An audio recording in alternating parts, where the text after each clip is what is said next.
بسم اللہ الرحمن الرحیم۔ السلام علیکم ورحمۃ اللہ وبرکاتہ۔ اے مسلمانوں، اللہ کی رسی کو مضبوطی سے تھام لو۔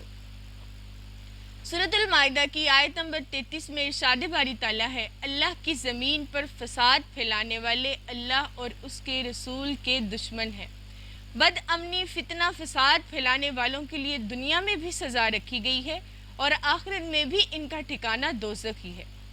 ہمارے لیے قرآنی تعلیمات اور حضور صلی اللہ علیہ وآلہ وسلم کے ارشادات منار النور اور مشعل راہ کی حیثیت رکھتے ہیں۔ آپ صلی اللہ علیہ وآلہ وسلم نے لوگوں کے دلوں میں یہ بات بٹھا دی کہ انسان گویا اللہ کا کنبہ ہے اور اللہ کو اپنے بندوں میں سب سے زیادہ وہ محبوب ہے جو اس کے کنبے کے ساتھ اچھا سلوک کرے۔ آپ صلی اللہ علیہ وآلہ وسلم نے مسلمانوں کو ایک دوسرے کی جان و مال کی حفاظت کرنے کا حکم دیا ہے۔ آپ صلی اللہ علیہ وسلم نے قتل کرنے سے اور مال ہڑپ کرنے سے منع فرمایا ہے۔ سورۃ الحجرات کی آیت نمبر 10 میں ارشاد باری تعالیٰ ہے، بے شک مسلمان آپس میں بھائی بھائی ہیں۔ حدیث شریف میں ہے کہ مسلمان کی ہر چیز دوسرے مسلمان کے لیے قابل احترام ہے، اس کا خون، اس کا مال اور اس کی آبرو۔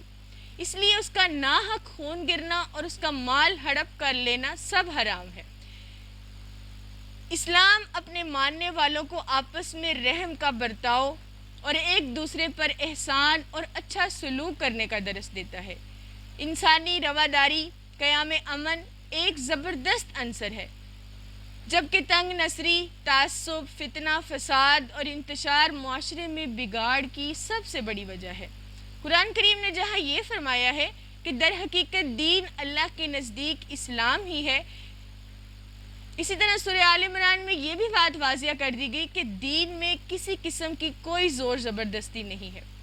ذاتی معاملات کی خاطر امت مسلمہ میں پھوٹ ڈالنا اللہ کے نزدیک نہ صرف ناپسندیدہ فعل بلکہ گناہ کبیرہ بھی ہے، جس کی ضرور سزا ملے گی۔ سورہ آل عمران میں 185 میں ارشاد باری تعالیٰ ہے بھی ہے جس کی ضرور سزا ملے گی۔ سورہ آل عمران میں 185 میں ارشاد باری تعالیٰ ہے، دنیا کی زندگی تو دھوکے کا سامان ہے، اپنے مفاد کے لیے دوسروں کو نقصان پہنچانا، بے گناہ لوگوں کو ہلاک کرنا، بد امنی، افراتفری پیدا کرنا امت مسلمہ کے کسی بھی فرد کو زیب نہیں دیتا۔ حضور اکرم صلی اللہ علیہ وآلہ وسلم کا فرمان ہے کہ مسلمان وہ ہے جس کی زبان اور ہاتھ سے دوسرا مسلمان محفوظ رہے۔ آپ صلی اللہ علیہ وآلہ وسلم نے عرب قبائل سے ہر قسم کی تفرقہ بازی ختم کر کے امن و سکون کی فضا قائم کر دی تھی۔ آپ صلی اللہ علیہ وآلہ وسلم کے پاس سے ایک جنازہ گزرا، حضور اکرم صلی اللہ علیہ وسلم اسے دیکھ کر کھڑے ہو گئے اور ہم لوگ بھی آپ صلی اللہ علیہ وسلم کے اتباع میں کھڑے ہو گئے۔ اس پر ہم نے عرض کیا، یا رسول اللہ، یہ تو ایک یہودی کا جنازہ تھا۔ آپ صلی اللہ علیہ وآلہ وسلم نے فرمایا، کیا وہ انسان نہ تھا؟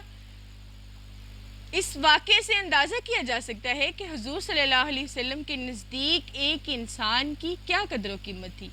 حضور صلی اللہ علیہ وسلم نے فرمایا، خالق کائنات نے انسان کو اپنا خلیفہ ٹھہرایا ہے اور انسان اس کائنات میں سب سے زیادہ قابل احترام اور لائق محبت ہے۔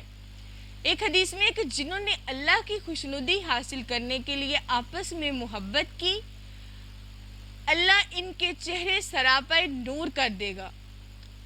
اخوت اور بھائی چارہ جو قائم کرتے ہیں وہ دنیا میں بھی اور آخرت میں بھی ایک دوسرے کے دوست اور مددگار ہوں گے۔ سورہ آل عمران کی آیت نمبر 103 میں ارشاد باری تعالیٰ ہے، اللہ کی رسی کو سب مل کر مضبوطی سے تھامو اور آپس میں تفرقہ بازی نہ ڈالو۔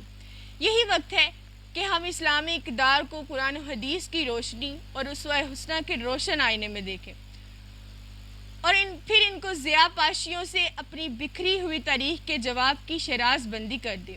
آج اگر امت مسلمہ آپ صلی اللہ علیہ وآلہ وسلم کی تعلیمات اور ہدایات پر عمل پیرا ہو کر ایک دوسرے کی عزت و تقریب اور احترام شروع کر دے تو ہر قسم کی معاشرتی پیچیدگیاں جنہوں نے پوری قوم کو پریشان کر رکھا ہے وہ خود بخود حل ہو جائیں گی۔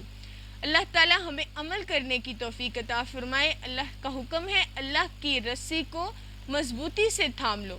اور اگر امت مسلمہ آپ صلی اللہ علیہ وآلہ وسلم کی تعلیمات اور ہدایات پر عمل پیرا ہو کر ایک دوسرے کی عزت و تقریب اور احترام شروع کر دے تو ہر قسم کی معاشرتی پیچیدگیاں جنہوں نے پوری قوم کو پریشان کر رکھا ہے وہ خود بخود حل ہو جائیں گی۔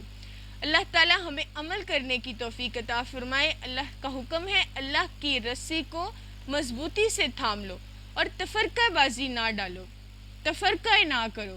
اصل میں وہ رسی کیا ہے؟ وہ رسی ہے قرآن۔ اللہ کا حکم ہے قرآن کی رسی کو مضبوطی سے تھام لو، یہ تمہاری زندگی کے لیے رہنمائی کا سرمایہ ہے اور ایک بہتر سرمایہ ہے۔ اللہ تعالی ہمیں عمل کرنے کی توفیق عطا فرمائے۔ وآخر دعوانا ان الحمد للہ رب